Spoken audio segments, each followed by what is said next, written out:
we are going to get right to it. Right now, we are going to rank our coaches list. It's going down our top 10. We're going to first attack 10 through 6. And Zach, I would love to kind of feed off my criteria before we proceed to anything further. Now, Zach, I got to be real with you, man. When doing this coaching rankings, it was a little bit more easier than doing the quarterback rankings that we just did to me, right? Really? It wasn't like easy, but it was easier because of the middle class of the NFC and all those quarterbacks that you had to just kind of like maneuver around. I think for me, the coaches list was easier, but it's very different from how I ranked my quarterback rankings. And I'm going to explain the difference right now. I mean, you're talking about what I prioritize when looking at who is the great head coach in the leagues, right? Leadership, X's and O's, coaching staff, ecosystem, coaching tree, resume, game management. And it's funny, right? Because how do I manage all of those things in building this list, right? Because every coach have their strengths and weaknesses, right? Some coaches are players coaches, some coaches are X's and O's, hands-on coaches, some coaches are, generally, just different than other coaches. So the way how I was able to formulate mine, I think I got my top 10, and I think I'm settled on where I want to go. So Zach, if you don't mind, I guess I'll just proceed forward with my top 10, 10 through 6. At number 10, this was very tough, but I'm gonna go ahead and start where I made a name for myself, right? The hot take Leel, right, from back in the day. Yes, I'm going here. Mike Tomlin, number 10, flat for me, right? And I kind of dialed it back a little bit, Zach, because at first I said he wasn't a top 10 coach anymore, right? And that was you can have him. Yeah. Me, listen, I am as well, but I have him in there because it wasn't about me trying to be on the mic spitting out hot takes, right? It wasn't about me trying to devalue his accomplishments. It was about me trying to tell people that he's not a top 5 coach in the league, and he's not. So we need to stop with that foolishness because he's not. What has he done recently to be known as a top 5 coaches? I'm looking at, lists around the internet, right? And I'm seeing him ranked number 3 and 4. How? So, yeah. That's why. You remember the last time he won a playoff game? Could you give me the year? I know it was 6 years ago. 2017. Exactly. Wow. And somehow, on a lot of people's rankings, he's in the top 5, 3. Like, it baffles my mind. But anyway, the reason why he's number 10 is because, I still think he's a player's coach that everybody respects. And I did take that in consideration. You don't really hear nobody throwing Mike Tomlin under the bus or saying anything bad about him for the most part. A lot of players, they want to play with Mike Tomlin or for Mike Tomlin, rather. And, I respect that.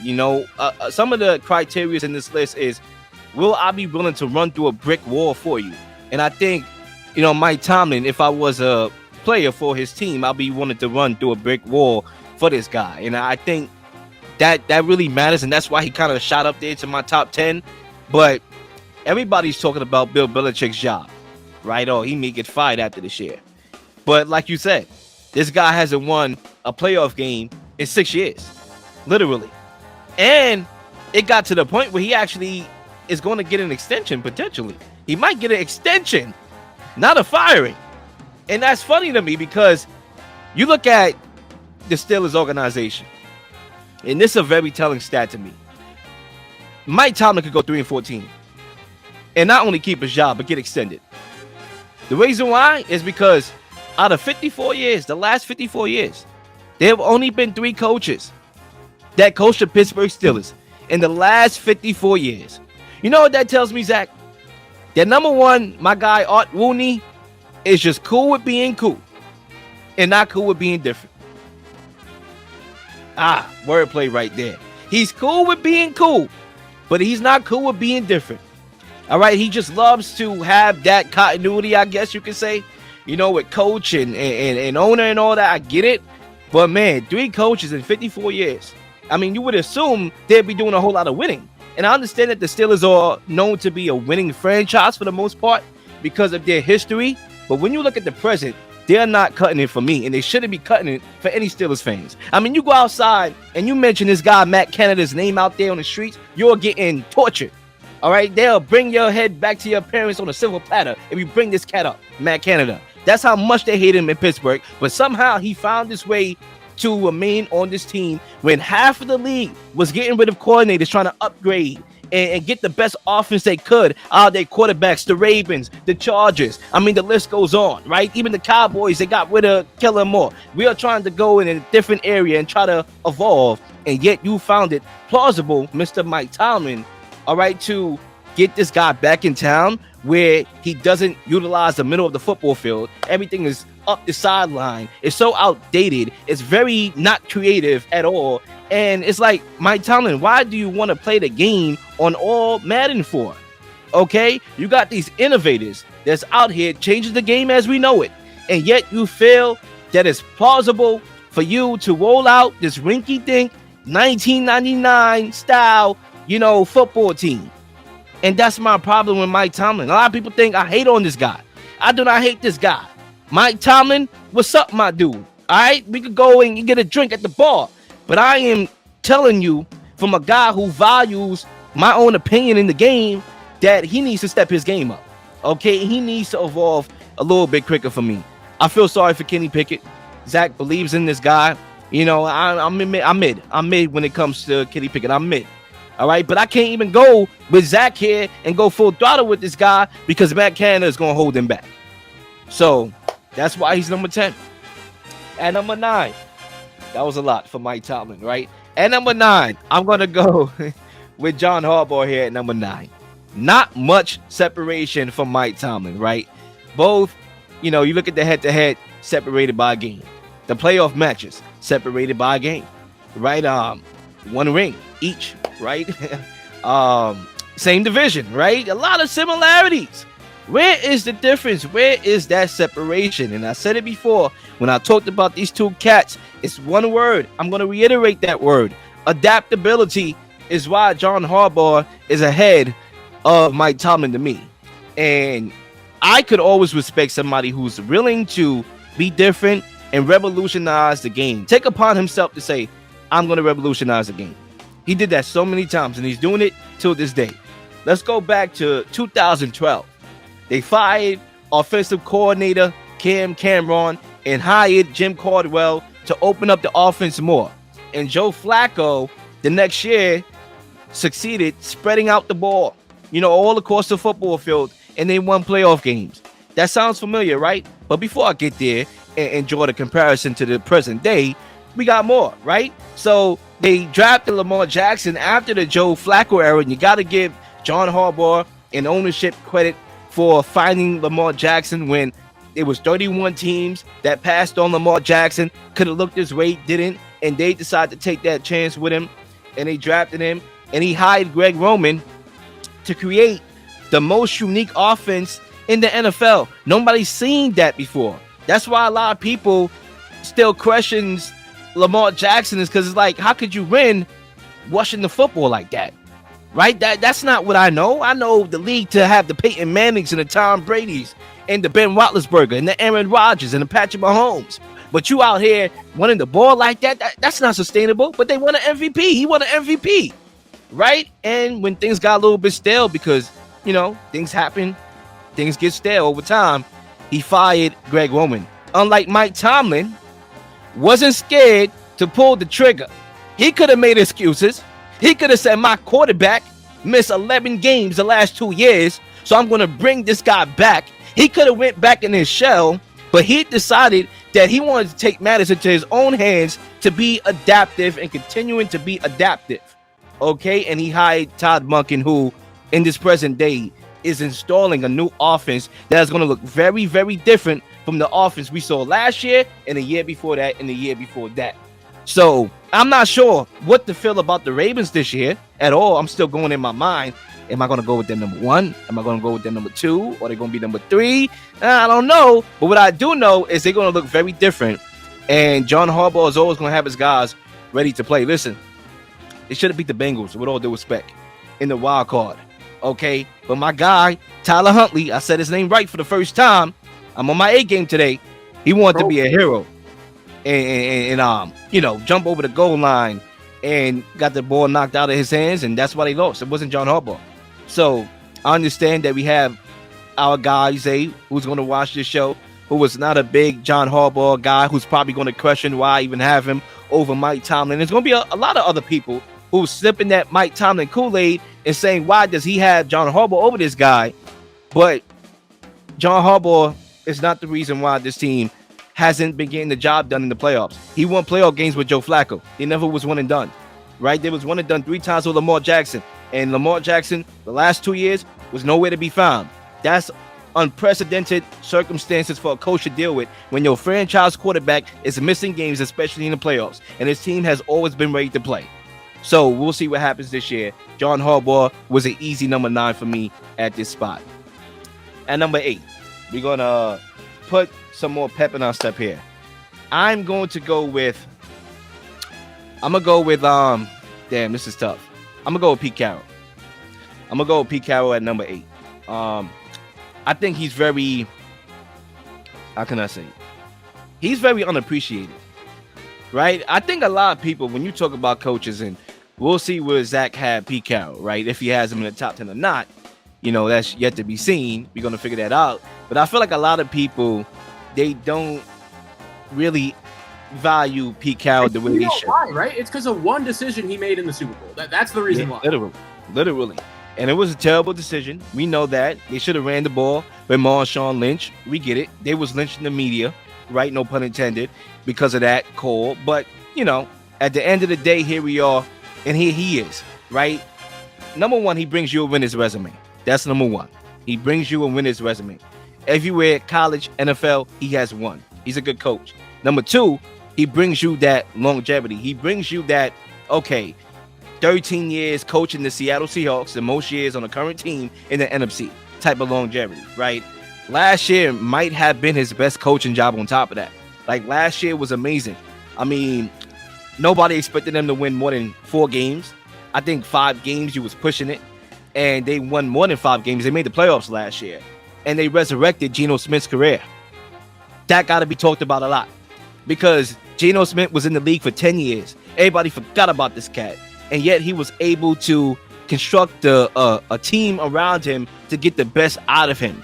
It took 3, teams and different coaches to get that out of him. And Pete Carroll was the guy to get that out of him. And not only that, we saw Russell Wilson, who was subtracted from this team, struggle. Struggle. Didn't even look like a mid quarterback. He looked like a bottom echelon quarterback. If that was Russell Wilson's rookie season, we would have been like, pack this guy up. He's Nathan Peterman all over again. Nathan Peterman 2.0. Pack this guy up. But unfortunately, he wasn't a rookie last year. And we saw what we saw with Russell Wilson with Pete Carroll. Making Super Bowls, winning a Super Bowl, almost winning another Super Bowl. And I just love the fact that they was able to draft a lot of rookies last year and give them playing time last year. The Seahawks was a very young team. They still are a very young team. And they got the most out of those guys to play day 1. And now those guys are only going to be more experienced in year 2.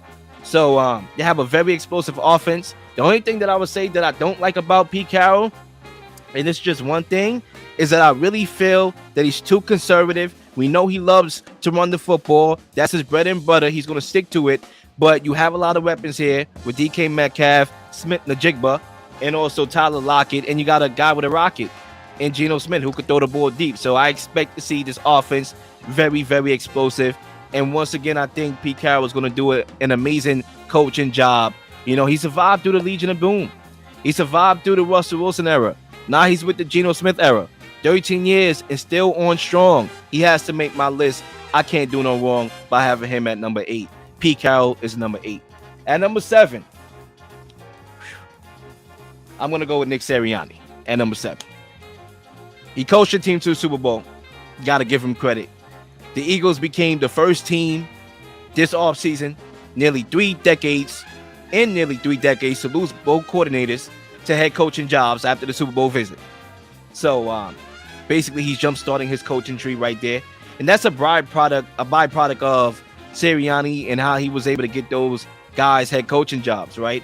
I actually think Stain Station did how can I say it? Stain Station actually was a better version of offensive coordinator for the Eagles than Frank Wright was when that team went on that run. I actually think so. I think this was 2.0 of that. And you have to give Nick Sirianni credit. Gannon should have got a job after last year's Super Bowl performance and how his defense got shut down, but he got a job. Now, one of the things that I like about Sirianni, too, is his personality. I think it really fits the Philly market. His upbeat, a player's coach personality, it fits the market of Philly. Philly is rah-rah. It's that town that you have to be a grown man with a strong defensive mechanism to not fold under pressure in that market. And they bullied him from day one when they first saw him at the press conference, right? And he was able to withstand that and show why he's amongst one of the best coaches in the league. And I like the fact that he's not scared to go for the analytics. He's not scared to go for the fourth downs. I mean, to be honest with you, nobody went for it more on fourth down last year than Sirianni. And he's proven that you can run analytics to the Super Bowl. A lot of people talk about Brandon Staley. Analytics? I don't like it. I love it. Nah, well, guess what? He ran analytics to the Super Bowl. And in fact, he was doing it in the Super Bowl. And the moment he stopped doing it is why they lost. Think about it, right? They was down 28-27 with 10 minutes left to go in the fourth quarter. And they was on I believe it was 4th and 3 from the Eagles' 32-yard line. And instead, they punted the ball back to Patrick Mahomes, and they didn't even get the ball to Patrick Mahomes because Kadarius Toney took it 65 yards. That was a mistake, okay? He should have went for it. He should have followed the analytics to the depth of him, okay? And he didn't, and that's why they lost. But you can make the argument, too, that Jalen Hurts' fumble was the reason why they lost that Super Bowl because no defense was getting stops. Both offenses was prepared and going tit for tat. It was that one fumble, too, that caused him the fumble, and the special teams is why they lost that Super Bowl. But he still did a good coaching job. You got to go Nick Sirianni there. I think the Eagles are in prime position to continue to contend in the NFC, and that's why Nick Sirianni is number 6 for me. And that's it. So to recap my list, I'm going to go with Mike Tomlin, number 10, John Harbaugh, number 9. Number 8, we have Pete Carroll. Number 7, we have Nick Sirianni. I got one more, Zach. I'm not done yet. Sean Payton. Sean Payton, number 6. I'm going to go with Sean Payton. Now, I'm going to start off with the bad. There's one bad with Sean Payton that I didn't really like. Drew Brees retired, he jetted. I don't like that. At least Mike Tomlin stick around. Right? At least he stuck around after Ben Roethlisberger retired. At least Bill Belichick stuck around after Tom Brady retired. He jetted up out of there. He was like, this team is in salary cap hell. I'm out of here. But I do think that this year is going to be very telling on Sean Payton's legacy. He's coaching for his legacy outside of Drew Brees because he's always going to be married to Drew Brees as far as not only their partnership, but their legacies together. And now this is his prime opportunity to build on a legacy without Drew Brees right there, right? I think when you talk about the fact that they won 9 games after Drew Brees, nobody talks about that job enough. I think he did a very good under-the-radar coaching job in 2021 after Drew Brees retired, right? They won 9 games, and their starting quarterback went down, Jameis Winston. And prior to that, it's funny because a lot of people was asking, can Sean Payton fix Russell Wilson, like Bob the Builder? Can he fix him? Well, he fixed Jameis Winston for the most part, right? They were 5-2 at one point. Jameis Winston threw 14 touchdowns, only 3 interceptions. So he was building back Jameis Winston's career. Unfortunately, he tore his ACL. Sean Payton retired. That was the end of his career pretty much as a starter, right? He's a backup now. And you can make the argument that if none of those things happen, Jameis Winston probably will still be a starting quarterback in this league today. So he has shown me that he can fix guys. When Drew Brees, when he took that job in 2006, I believe, there was a lot of questions with Drew Brees because of his shoulder. He had a very bad shoulder injury that could cost him his career, and he fixed him, and he got him back on track. Can he do the same thing with Russell Wilson? I have no clue. I don't even think Russell Wilson has a lot in him left. I think he's declined. I'm very public on the record when it comes to how I feel he's declined in his career. But if there's one guy that can fix him, it's Sean Payton. And we're going to talk about his comments recently later on in regards to Nathaniel Hackett.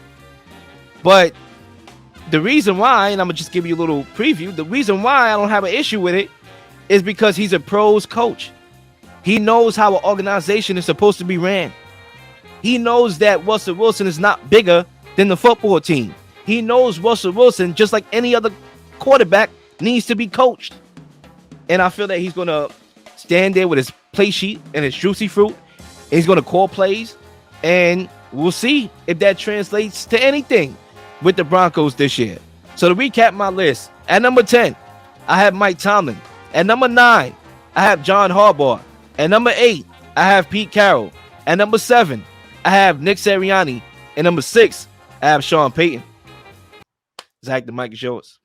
Wow. So a couple of things. All of a sudden, I'm really intrigued by the rest of your list because some good names. But there were a few names that you mentioned that I do not have in my top 10. So I'm really looking forward to getting into this. And also, I'm interested by the fact that you thought that this was easier than the quarterback was. Because for me, this was a little harder because I remember, I believe it wasn't last offseason, but it was 2 off seasons ago. We did this exercise. And I remember like making that list. I was like, man, like there are a few guys in the top 10 that I'm putting here that I don't even feel that comfortable with. Like they were a little unproven at the time. But for me in this way, it was the opposite. There were 2 or 3 guys that didn't even make my top 10 that I highly considered that I would have, if you would have just asked me off the bat, like, is this guy a top 10 coach?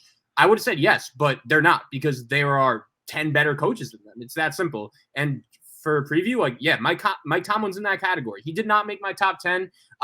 He's one of those guys where I feel very comfortable with him leading my team on any certain Sunday, especially when the Steelers are an underdog. I think that's the position he thrives in best. He knows how to get his team up for a big game. But you said it, man. If you haven't won a playoff game in 6 years, you're not making this list. I'm sorry. It's that simple, especially with the quality of coaches. A couple other names that you didn't mention that didn't make either of our lists. Mike McDaniel was a name that just missed my top 10. Everything that he did in his first year in Miami, how he helped Tua in that offense. He was a guy that just missed. Sean McDermott of Buffalo. We know that he's led them to the playoffs multiple times over the course of the past few years. He just missed my list as well. But without further ado, there are a couple names. I don't want to give anything away.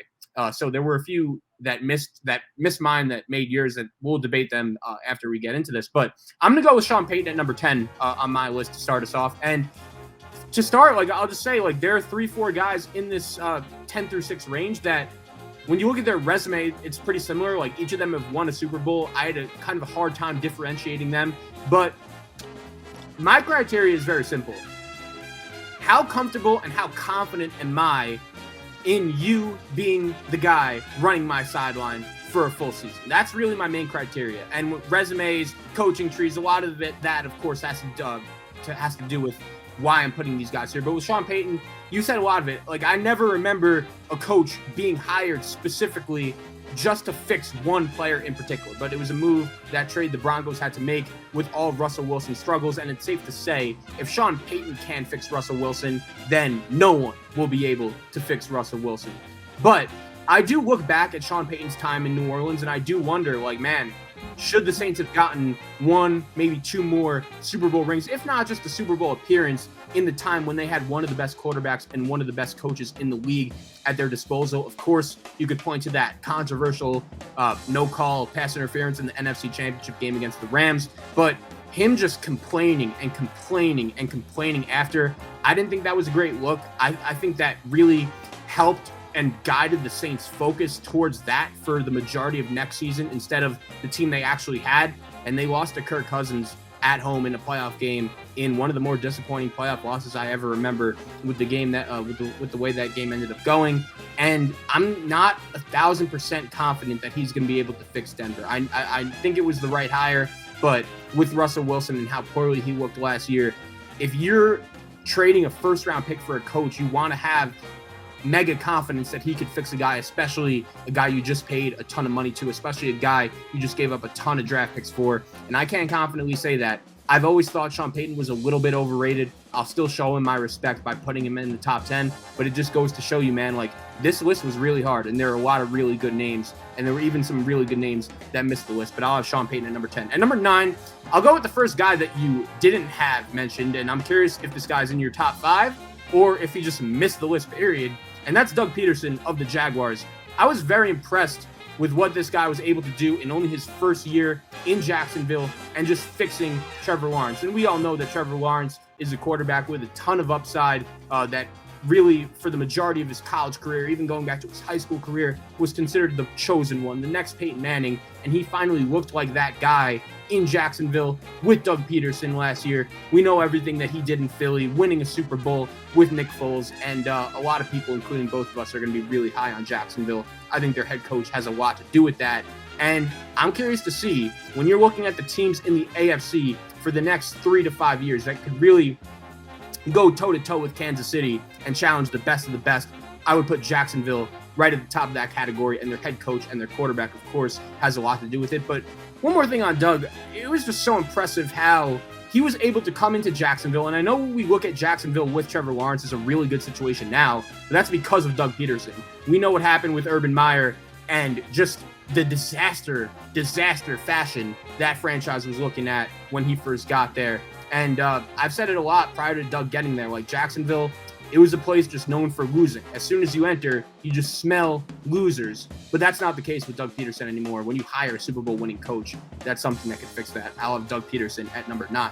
At number 8, I'll have the same guy you had at number 8. I'll go with Pete Carroll of the Seahawks. And honestly, I wanted to rank him higher, but there were just so many good guys that I couldn't do it. But man, Pete Carroll, what a coach, what a job this guy did last year. I agree with you. I think last year, and the fact that he did it when he was over the age of 70, we say it all the time, of course, on the show. It's not 1999 anymore.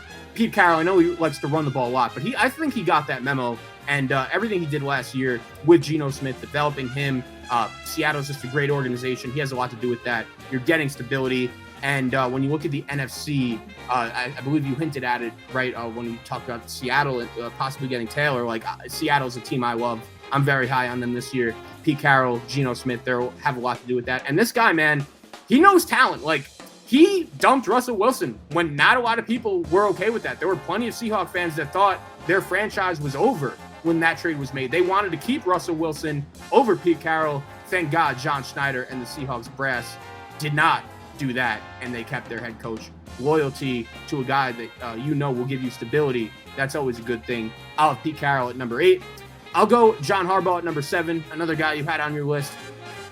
Resume isn't everything, but at the end of the day, this guy has won road playoff games in New England. He's won road playoff games in Pittsburgh. He's won road playoff games in Denver, and he should have won a road playoff game this past year in Cincy. The thing about Baltimore that's so interesting to me is they're one of these teams where we don't exactly know what they're going to look like this year. There are a ton of ifs. But one if I could confidently say is that when Lamar Jackson and the Ravens are playing at their absolute best, they could beat anyone in the league at any time. And, of course, their quarterback and their head coach has a lot to do with that. He is one of the longer tenured coaches in the league. I believe Belichick, of course, is by far and away the longest tenured coach with Tomlin, Harbaugh right behind him. There's a reason why he's won a Super Bowl, just like the first 3 guys I mentioned on the list. I'll have John Harbaugh at number 7. And again, those 4 guys right off the top, Peyton, Doug Peterson, Pete Carroll, John Harbaugh. Very, very difficult for me to put those guys in order, considering each of them have won a Super Bowl. Each of them are really good coaches, but the lines are just that thin. It's super difficult doing a list like this, but I'll have John Harbaugh at number 7. At number 6, I'll have the only guy in this category that hasn't won a Super Bowl, but I do think based on everything that he's done since arriving in his organization, he deserves a spot on this list. I think you could even make a case he deserves to be higher, but I'll have Mike Vrabel at number 6 for now. I think everything that he's done in Tennessee since he's got there has been super impressive. The Titans have felt like, to me, a team that has just overachieved each year that he's been there. Even this past year, the fact that they got off to such a hot start, and I know it didn't end well, but with Josh Dobbs as his quarterback against Trevor Lawrence and Doug Peterson, another top 10 coach on this list, for me, they were right there in that playoff game until the end. Lawrence made a couple plays late to give Jacksonville the win. But Tennessee, especially after the Hopkins signings, they're one of those teams that I just want to declare dead. I want to declare irrelevant. I think Ryan Tannehill is a lame duck quarterback. I think this team's window to win anything has slammed shut. But at the end of the day, they do have some talent, and more importantly, they do have Mike Vrabel as their head coach. And when you have this guy, you're going to have a chance to win any game you play. That's really the main criteria for me, Lil, in this list. If any of you guys on this list are my coach, are you going to give my team a chance to win basically any game at any time? Just a chance. Even when everything's going wrong, even when your quarterback is hurt, even when your whole offensive line is out, even when your whole defense is out, like, do you just give my team a chance to win, especially when things are going south? I'll have Mike Vrabel at number 6. To recap my 10 through 6, I'll go Sean Payton, at 10, Doug Peterson at 9, Pete Carroll at 8, John Harbaugh at 7, and Mike Vrabel at 6. I'll throw the mic back to you. Yeah, so I would like to respond to that quickly before we head to halftime. I want to start off where you left off, since it's fresh in our minds. Mike Vrabel. Now, there were 3 coaches that barely missed my top 10. And I'm going to explain those 3 coaches right now. Brian Daboll was one. Doug Peterson. No, not Doug Peterson. No. He didn't barely make my list, right? It was Brian Daboll. Who's the other guy I'm looking for? Bills coach, Sean McDermott. And Mike Vrabel was the 3rd coach that barely missed my list. And, I thought about putting him into the top 10. I didn't really look at it from the Super Bowl aspect. He doesn't have a ring. The other guys do. I tried not to. Like, I don't really think I really put much emphasis on rings because it is a coach that I have in my top 5 that didn't win a ring yet. So I didn't really factor in the rings. I'm not mad at you putting him in the top 10. I think 6 is a little bit shocking a little bit. I don't think you could go wrong there. Like, I'm not going to lose my head over it. But, I just barely had him miss in my top 10 because it's really hard to explain why. Like, what's the knock on him not being in the top 10? Because it's not a knock. He's a good coach. He always has his team ready to play. And the way how you formulated your criteria, like, I could understand why you had him that high, because you said that whoever gives my team a chance to win on any given Sunday, that's what I'm rocking with. So in that way, Mike Vrabel is top 10 in that regards, right? He just fell a little bit short on my end, not for, like I said, any specific reason. It's just the guys that I had over him, I just felt more confident about. I still think that when you look at him, he did some good things. I mean, let's go back to 2019. They made the AFC Championship game, right? Let's go to 2021. Despite having the most players injured due to COVID and injury, they had the number 1 seed. And they lost Derrick Henry week 8. And for half of the season, they lost him, and they still was able to secure that number 1 seed. They went to the Rams immediately after losing Derrick Henry, and the Rams was a Super Bowl hopeful team with Matthew Stafford, and they dominated them on primetime television. Yeah. And yes, I understand Ryan Tannehill threw 3 interceptions against the Bengals. They can never recover from that. But I thought I definitely remember coming on the show and airing out Mike Vrabel as well. So really? I know that his coaching, because I think he got too conservative. He didn't give the ball. This year or in years past? No, I'm talking about in that game in particular, where they lost to the Bengals. And, yes, we got on Ryan Tannehill for throwing the 3 interceptions. I just thought in that game he was too conservative, and that's why they lost that game. So I remember airing him out on that show along with Ryan Tannehill. I remember me and my cousin, we was going back and forth about who was to blame the most because of that loss. So that was only the blemish that I could remember with him. I thought he did a good job when they started that rebuilding, contending situation. Competitive rebuild is what they call it last year when they traded A.J. Brown, and then his starting quarterback got hurt, and then he was rocking with the signing emergency quarterback, and they almost won the game, right? They took the Jaguars to the wire to get into the playoffs. Now, I'm not sure what to expect with the Titans this year. I don't really have high hopes for them. They added D-Hop. Woo! Like, come on. It's not 1999 anymore. He's not that great anymore, right? He's still nice, but he's not that great. I just don't know in today's, situation and climax where they're going with this competitive rebuild that is going to make his coaching job a little bit more easier for me to have him in my top 10 right now. And that's exactly why he barely missed my top 10. Yeah, it's interesting because that's kind of the thing with Tennessee. He almost this might sound crazy, but my critiques of him would be about him via a general manager. Like I thought it was very sketchy that the Titans were in a playoff spot and fired their general manager, John Robinson, just midway through the season. I know the timing of it was interesting when they traded A.J. Brown. He roasted them for like 3 touchdowns and 150 yards, and then immediately they fire the GM. I thought that was a little bit of a power play by Vrabel, and I have no idea if he's as good of a GM as he is a head coach, but the bottom line is he earned that job by everything he did as a head coach on the field. And my worry with Tennessee is if I were them, I would just want them to play Will Levis as soon as possible and learn as much as you can about him. And I think it would be best long-term for them not to make the playoffs, to rebuild, maybe take a year. And with Jacksonville, like even at their best, like I don't think they could challenge them as the top team in that division. But my worry is that I think Vrabel, especially after the Hopkins signing, this is when I started thinking about it. Like he is such a good coach where he could just win 9-10 games out of nowhere with this Titan team because he's that good. And long-term, that might not necessarily be the best thing for them.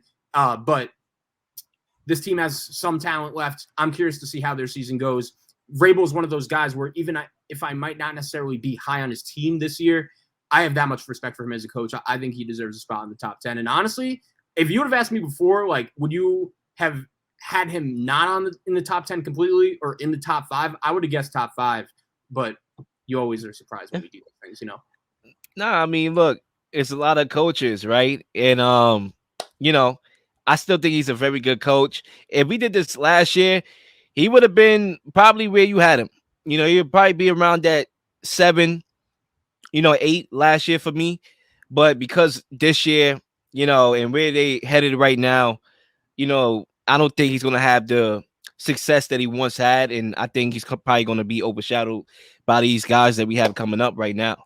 And one of those guys that we have coming up, even though he already came up, he's coming back, is Sean Payton. I want to re-up with you on Sean Payton because you had him number 10. And, when you talk about coaches, number 6 and number 10 couldn't be far too different. I understand that it looks like as close as it's really not. Like 6 and 10 when ranking coaches is very different. So I kind of want to talk about this right now with Sean Payton, even though we're probably going to talk about him later on in the show. I think for me, you said it. When you have an organization trade for a coach, because very rare we see trades for a head coach in the NFL. Matter of fact, up to this year, there were some people that didn't even know that you could do that you could trade for a head coach prior John to Gruden. John Gruden was one, but it really doesn't happen frequently like that, right? And I guess I got a question, but let me finish my take and then I have a take question at the end. So I'm glad you brought up John Gruden because it's going to actually formulate my question. But when you talk about Sean, right, the fact that they traded to have him fix Russ, and that was a guy they called and they wanted him out of all the guys that they could have potentially went with. Now I understand, I believe he wasn't their first choice. They went the dude from Michigan, Jim Harbaugh, and they wanted another dude and beat D'Amico. Yeah. They wanted D'Amico. They wanted to go young, but it was like, listen, Sean Payton is not a bad idea. I think anytime you have a team that's willing to do that, it speaks a lot about your track record and how you're able to fix quarterbacks. I think when you talk about the sacred position that's known to be a quarterback in the NFL, the most important position in the NFL, it's like that's a real good achievement on your resume that I was able to get a guy like Drew Brees, who a lot of people came at his physical attributes. He didn't have the strongest arm. He didn't have the size. He was coming off a big, massive career, almost ending, altering injury. And I was able to win a Super Bowl with this guy, win plenty playoff games with this guy, had opportunities to win more championships, fell a little bit short with this guy. And I was able to fix, not even fix, but when he went down, Teddy Bridgewater, we won games. There was one time when he went undefeated with Teddy B for like 5-6 games. And then I was able to win 9 games with Taysom Hill.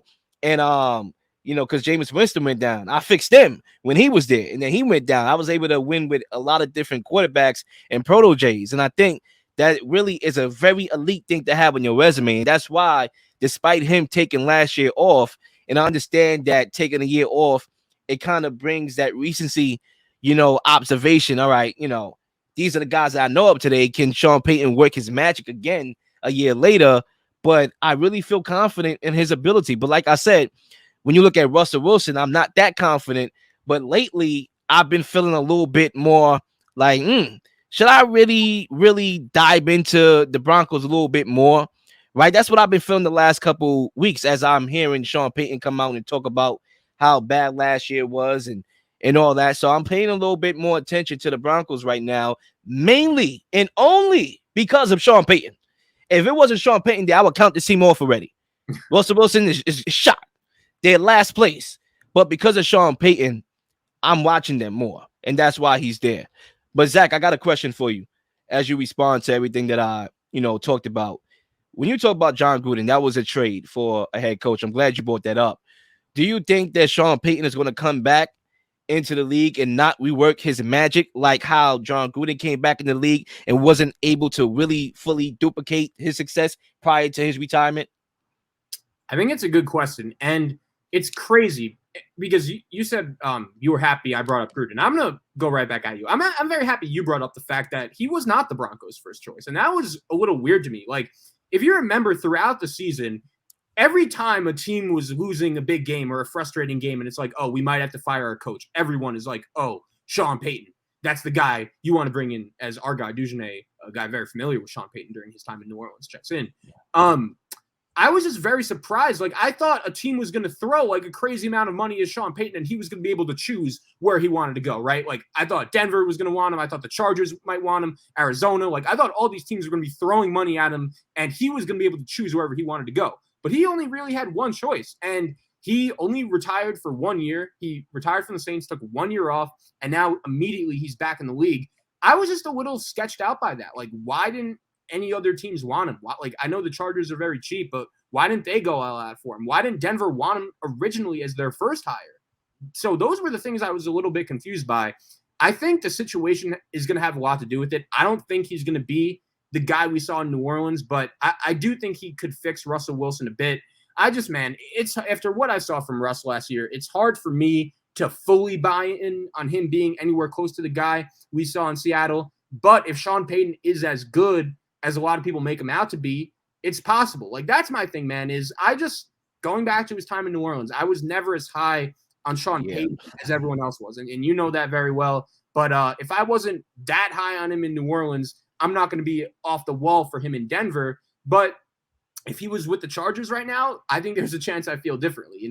That's how much situation matters. So I'll have him at number 10. I'll give him his respect by ranking him in this list after he's been out of the league for a year. But I'm not going to lie. I go back and forth on this one. I do. I don't really feel very strongly in one particular direction on Sean Payton in Denver. Yeah, and I think it just sums up the conversations we've had since the Cortland days about where we valued Sean Payton around the league. There was one time I was debating whether this cat was better than Andy Reid at one point. Belichick, Andy Reid at that time, and Sean Payton, who's number two? Because at that time, it was Belichick number one. Is number two Sean Payton, because he was winning games with Drew Brees and playoff games, or number two, is it Andy Reid? So I think, he dropped obviously on mine. He dropped obviously on yours. And one thing I will say is that low key, I feel that the Saints situation that he ran away from is low key better than where he ran to, if you ask me. You right. Talk about the weapons and all that, but he's still a good coach. Right. Do you think when he retired, if you were to tell him a year later he would be the head coach of the Denver Broncos, who are, I know they have Russell Wilson, but they were so desperate for a quarterback, and after Hackett and everything that happened with him, that was not looking like a great situation. I would have been very surprised if you told me that's where he would have ended up, especially a year after he left, Yeah. But here we are, Zach. These things happen. And once again, Sean Payton is going to have to rewrite what he did back in 2006. This is the same thing. This is history repeating itself. But will we get the same result is the question we have yet to see. And ladies and gentlemen, we're going to go to halftime here. And when we come back from halftime, 5 through number 1, head coaches is going down. We are ranking them. We are stacking them up. We are lining them up right now here on 99 Pod. So make sure you keep it locked. We'll be right back in a few minutes. please like and subscribe for all the up-to-date content. We've been slinging shows left and right, slinging content left and right. Please don't miss anything. If you do, like, subscribe, leave a comment, leave a question, something you may want to answer, something you may have. All ideas are great ideas. Nothing's a dumb question.